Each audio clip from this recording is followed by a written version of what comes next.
waxaan rabaa maanta inaan wax yar ka taabto dhibaato aan la kulmay dhaawacay ka bacdi. muddo 4 sano waxaan daawanayaa mushaarkaygii oo bilka sakowda ama labada baxaya oo aanan qaadanayn oo ciyaalkayga ay ka qatan yihiin xaq ma lahayn. assalaamu calaykum waraxmatullaahi wabarakaatuh. waa maxamed muxiidiin, waxaana sargaal ka tirsan ciidanka qalabka sida Puntland, gaar ahaan ciidanka BSF qaybta Commandos. waxaan badan ka soo shaqeeyay amniga Puntland. waxaan ku ay noloshayda ka mid ah, laakiin kama qoomeyn waayo boqolaal aniga fiican waa u dhintay amniga Puntland.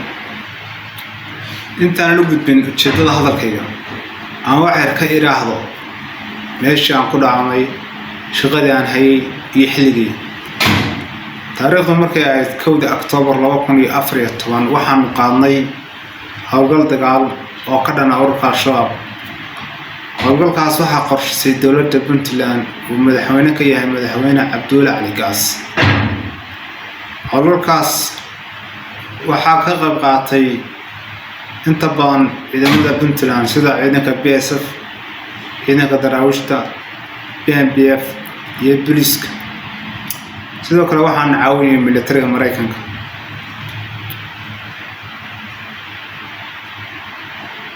madaxda sare oo howlgalkaas hogaaminaysay waxay ahaayeen General Saciid Dheere, General Muxiidiin Axmed Muuse, General Asad Cismaan Cabdullaahi iyo xildhibaan Cabdi Jamaal oo xilligaas amniga ka shaqeynayay iyo saraakiil kale. subaxdaas 1 Oktoobar 2014 waxaan ka baxnay magaalada Boosaaso. waxaa taargeed noo ahayd magaalada Galgala oo xilligaas Al-Shabaab oo ahayd saldhig. maalintaas waxaanu Al-Shabaab kula dirnay afka hore ee magaalada Galgala. waxaa ciidanka soo gaaray khasaare aan badnayn. waanu ka gudubnay. waxaan u gudubnay Madarshoon, Karan Xagroob, Dindigle iyo meelo kale. howlgalkaas waxaanu ku jirnay 3 bilood iyo 10 casho.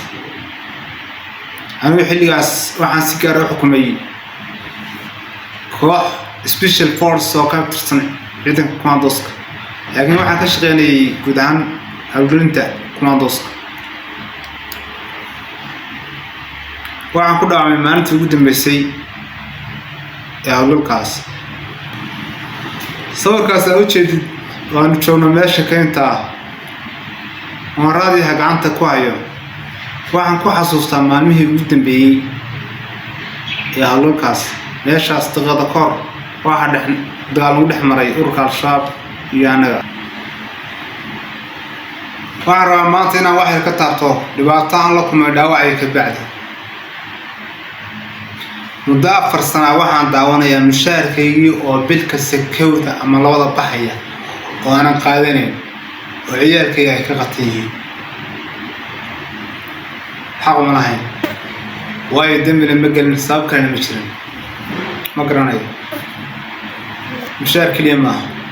waxaa la difray wixii aan ka soo shaqeeyey, waxaa la difray wixii u gaaray, waxaa la difray xuquuqdeeda oo dhan. waxaan aaminsanahay Mareykanka oo gacanta ku haya ciidanka BSF inuusan la socon arrintayda. lama socdaan arrintayda. waxaan u dacwooday maxkamadda ciidanka qalabka sida Puntland Garowe bishii 3 sanadkan hadda aynu ku jirno 2020. nasiib darro maxkamaddii iyadoo ii markhaati furaysay in aan sharci u leeyahay in la ii furo gal dacwadeed ee misna suroobi weyday. qoladii maxkamadda waxay dhahaan beri soo noqo, beri soo noqo, beri soo noqo. waa soo noqda. maalintii ugu dambeysay baan raggii ka mid ah intuu gacantii qabto bannaanka ila tagay wuxuu yiri niyo waadna fahmi weydeen iyo hawsha anagu ma geli karno, way naga wad baantay, ma yeeri karno cidda aad ka dacwanaysid. waa garsoorka Puntland, waa cadaaladda Puntland.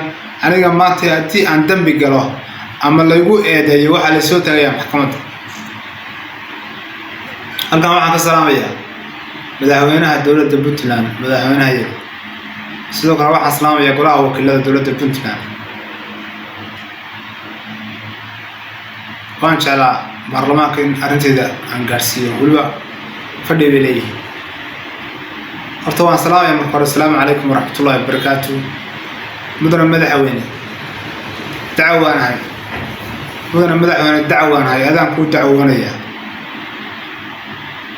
ظلمي بالي كستي عدالة درها يقول عضي كيس كيجي محكمة قاضي ويدي ما أنت مدن مدحويني وحام كاعصنيا إن هذه يجوه اللي سيد إن أن عدالة حلو وحام كوقن عصنا هاي كيس كيجي إنه محكمة كفرمو هدي أتسكر أوحل سيد مدحويني عطاوان كاسويا وأنا السلام عليكم ورحمة الله وبركاته.